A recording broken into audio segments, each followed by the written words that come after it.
Donald ട്രംപിനെ കൂകി വിളിച്ച് സ്വീകരിച്ച് അമേരിക്കയിലെ ജനങ്ങൾ. ജാനിക് സിന്നറും കാർലോസ് അൽഗസാറും തമ്മിലുള്ള US ഓപ്പൺ ഫൈനൽ കാണാൻ US പ്രസിഡന്റ് ഡൊണാൾഡ് ട്രംപ് ഞായറാഴ്ച ആർത്തർ ആഷെ സ്റ്റേഡിയത്തിൽ എത്തിയതായിരുന്നു. അപ്പോഴായിരുന്നു ഈ സംഭവം നടന്നത്. കാണികളിൽ നിന്ന് അദ്ദേഹത്തിന് സമ്മിശ്ര പ്രതികരണമാണ് ലഭിച്ചത്. ചില കാണികൾ ട്രംപിനെ കണ്ടുകൊണ്ട് കൈയടിച്ചു. എന്നാൽ ചില കാണികൾ ട്രംപിനെ കണ്ടുകൊണ്ട് ബോട്ടിലുകൾ വലിച്ചെറിയാൻ ശ്രമിക്കുകയും കൂകി വിളിക്കുകയും ചെയ്തു. മറ്റുള്ളവർ ട്രംപിനെതിരായിട്ടുള്ള രോഷം പ്രകടിപ്പിച്ചു. എന്തായാലും ട്രംപിനെതിരായിട്ടുള്ള കൂവൽ സോഷ്യൽ മീഡിയയിൽ ഇപ്പോൾ വൈറലാവുകയാണ്. ആർത്തർ ആഷെ സ്റ്റേഡിയത്തിലേക്ക് പ്രവേശിച്ചപ്പോൾ ട്രംപ് സ്ക്രീനിൽ പ്രത്യക്ഷപ്പെട്ടു. അത് കാണികളുടെ ശ്രദ്ധ പിടിച്ചുപറ്റി.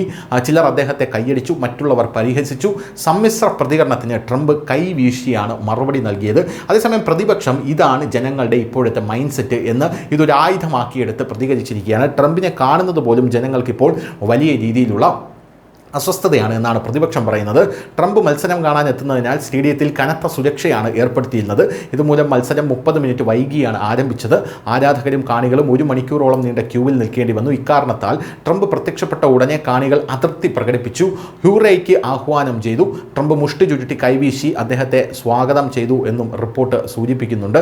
എന്തായാലും വാഷിംഗ്ടണിലേക്ക് മടങ്ങിയ ശേഷം ഈ കാര്യത്തിൽ ട്രംപ് പ്രതികരിച്ചിട്ടുണ്ട്. ട്രംപ് അങ്ങനെ ഒരു കാര്യവും പ്രതികരിക്കാതെ വിടുന്ന വ്യക്തിയല്ല. പ്രത്യേകിച്ച് അപമാനമേറ്റാൽ ട്രംപ് ഉറപ്പായും പ്രതികരിക്കും. ട്രംപ് എന്താണ് പറഞ്ഞതെന്ന് നോക്കാം. മത്സരം കാണുന്നത് വളരെ രസകരമായിരുന്നു. 2 കളിക്കാരുടെയും കഴിവുകൾ മികച്ചതായിരുന്നു. പിന്നീട് ട്രംപ് തമാശയായിട്ട് പറഞ്ഞത് ആരാധകർ വളരെ നല്ലവരായിരുന്നു എന്നുള്ളതാണ്.